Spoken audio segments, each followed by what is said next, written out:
இதுல எதெல்லாம் நீங்க உங்க ஸ்கூலுக்கு எடுத்துட்டு போயிருக்கீங்க மறக்காம லைக் பண்ணிட்டு சப்ஸ்கிரைப் பண்ணிட்டு பாருங்க. Toffee on birthday, N birthday May month வரும். அந்த டைம்ல ஸ்கூலே லீவா இருக்கு. இதுல எங்க இருந்து மிட்டாயெல்லாம் எடுத்துட்டு போறது? அப்படியே ஸ்கூல் டைமா இருந்தா கூட மிட்டாயெல்லாம் எடுத்துட்டு போனான்னு கேட்டா ஜீரோ சான்ஸ் தான். சோ நோ தான். நீங்க உங்க பர்த்டேக்கு டாஃபி எடுத்துட்டு போவீங்களா? Next mobile phone. இதுக்கெல்லாம் வாய்ப்பே இல்ல. நோக்கியா சீட்டுன்னு ஒரு பட்டன் செல் இருந்துச்சு. அது இன்டர்நெட் இருக்கும், கேம்ஸ் டவுன்லோட் பண்ணி கூட ஆடலாம். அந்த மொபைல் போன் கூட நான் எடுத்துட்டு போகணும்னு நினைச்சதே இல்ல. நான் கொஞ்சம் ரூல்ஸ் எல்லாம் ஃபாலோ பண்றாரு. லெட் பென்சில், இந்த கிளிக் பண்ற பென்சில் எல்லாம் ரொம்ப ரேரா ஸ்கூலுக்கு கொண்டு போய் யூஸ் பண்ணிருக்கேன். எனக்கு அந்த அளவுக்கு பிடிக்காது. அந்த லெட் டப்டப்னு உடைஞ்சிருக்கும். அதனாலே எனக்கு பிடிக்காது. பட் கொண்டு போயிருக்கான்னு கேட்டா எஸ்.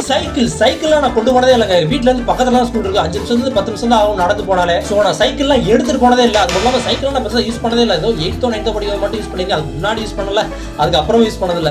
இன்னொரு விஷயம் என்னன்னா, ஃபர்ஸ்ட் ஸ்டாண்டர்ட்ல இருந்து 12th ஸ்டாண்டர்ட் வரைக்குமே நான் ஒரே ஸ்கூல் தான், வீட்டு பக்கத்துல. ரஸ்னாயின் வாட்டர் பாட்டில், தண்ணி பாட்டிலே நான் கொண்டு போனது இல்ல. பக்கத்துல தான் வாங்கி குடிச்சிட்டு போய் இந்த ரஸ்னாவை கலக்கி வேற கொண்டு போகணுமா? சோ இதுக்கும் நோ தான். ஃப்ரெண்ட்ஷிப் பேண்ட்ஸ், இதுக்கும் நோ தான். நீங்க இந்த பேண்ட்லாம் எடுத்து போய் உங்க ஃப்ரெண்டுக்கு மாட்டி விட்டுருக்கீங்களா? கடைசியா ரிஸ்ட் வாட்ச், நீங்க உங்க ஸ்கூலுக்கு வாட்ச் கட்டிட்டு போறீங்களா இல்லையா? கமெண்ட்ல சொல்லுங்க.